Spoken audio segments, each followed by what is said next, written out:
ಬನ್ನಿ ಹೇಳಿ ಅಂದ್ರೆ ನಮಸ್ತೆ. ಬನ್ನಿ. ಎಲ್ಲರಿಗೂ ಪ್ರತಿ ವರ್ಷ ವಯಸ್ಸು ಹೆಚ್ಚಿಗೆ ಆಗ್ತಾ ಇದ್ರೆ ನಿಮಗ ಅಲ್ಲೇ ನಿಂತ್ಕೊಂಡಿದೆ. ಹಾಗೆ ಇದೀರ ನೀವು? ನನ್ ಫ್ರೆಂಡು ಸಿಂಗಾಪುರಿಂದ ತಂದಿರೋ ಬ್ರ್ಯಾಂಡ್ ಇದು, ಕುಡೀರಿ. ಅದೇನ್ ಯಜಮಾನ್ರೆ? ಹೊರದೇಶದ ಸಾರಾಯಿ. ಅಯ್ಯೋ, ಯಜಮಾನ್ರು ಕುಡಿಯಲ್ಲ, ನೀವೇ ಕಲ್ಸ್ಕೊಡ್ತಾ ಇದೀರಲ್ಲ. ಬೇಡ್ರಯ್ಯ. ತಗೊಳ್ಳಿ. ಅಯ್ಯೋ ಬೇಡ ಬೇಡ ಏಯ್, ಬೇಡ. ಕೈ ಎತ್ತೋ. ಬೇಡ ಬೇಡ ಕೈ ಬೇಡ ಎತ್ತೋ ಅಂದ್ರೆ? ಬೇಡ. ಏಯ್, ಅಯ್ಯೋ ಕೈ ಅಯ್ಯೋ ಎತ್ತೋ. ಬೇಡ ಬೇಡ ಬೇಡ ಕೈ ಬೇಡ ಎತ್ತೋ. ಬೇಡ ಬೇಡ. ಕೆಲಸಗಾರ ನಾಯಿ. ಅಣ್ಣ, ಮುತ್ತು ಹತ್ರ ಕ್ಷಮೆ ಕೇಳಿ. ಏನೋ ಈ ಕೆಲಸಗಾರನ ಹತ್ರ ನಾನು ಕ್ಷಮೆ ಕೇಳ್ಬೇಕಾ? ಈ ಮನೇಲಿ ಯಾರು ಕೂಡ ಕೆಲ್ಸದವ್ರಲ್ಲ. ಎಲ್ರನ್ನ ನನ್ನ ಹೆತ್ತು ಮಕ್ಕಳ ತರ ಸಾಕಿದೀನಿ. ಪ್ರೀತಿ ತೋರಿಸಿ ಕೈ ತೊತ್ತು ಹಾಕ್ದ ನಾನೇ ಒಂದ್ ಮಾತಂದಿಲ್ಲ ಇವತ್ವರೆಗೂ. ನೀವು ಕೈ ನೀಟಿ ಹೊಡೆದು ಬಿಟ್ರಿ.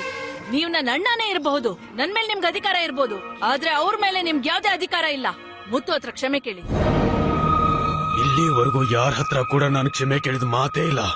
ಹೆಣ್ಣು ಹೆತ್ಬಿಟ್ಟಿದ್ದೀನಿ, ನನ್ನ ಕ್ಷಮಿಸ್ಬಿಡು.